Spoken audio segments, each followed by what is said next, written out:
നമ്മൾ മരിച്ചാൽ നമ്മൾ കഷ്ടപ്പെട്ടുണ്ടാക്കിയ ഈ വിദ്യകളെല്ലാം ഇല്ലാതാകും. മിച്ചിഗാൽസു, നമ്മൾ അത്ര പ്രത്യേകതയുള്ളവരാണെന്ന് നിനക്ക് തോന്നുന്നുണ്ടോ? നമ്മൾ മനുഷ്യ ചരിത്രത്തിലെ വളരെ ചെറിയൊരു ഭാഗം മാത്രമാണ്. നമ്മളെക്കാൾ കഴിവുള്ള കുട്ടികൾ ഭാവിയിൽ തീർച്ചയായും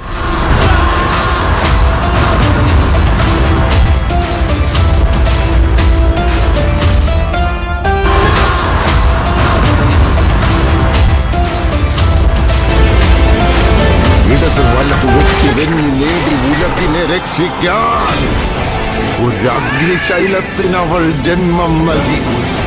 ഇവൻ രക്ഷിക്കൂ.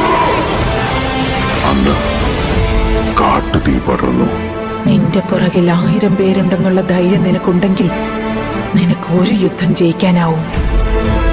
എന്നാൽ നീ മുന്നിൽ നിൽക്കുന്നു എന്ന ധൈര്യം പുറകിൽ നിൽക്കുന്ന 1000 പേർക്കുണ്ടായാൽ ഈ ലോകം നീക്കി. ആരെ കൊല്ലാൻ വേണ്ടിയാണോ എന്നെ വിളിപ്പിച്ചത് അവനെ കൊല്ലാതെ ഞാൻ തിരിച്ചു പോവില്ല. ആ സ്ഥലം ഏതാണെങ്കിലും എവിടെയാണെങ്കിലും അവിടെ പോയി ഞാൻ കൊല്ലും. അവരോടെല്ലാം പറ, ഞാൻ വരുന്നുണ്ടെന്ന്. കഥ ഇനിയാണ് ആരംഭിക്കുന്നത്.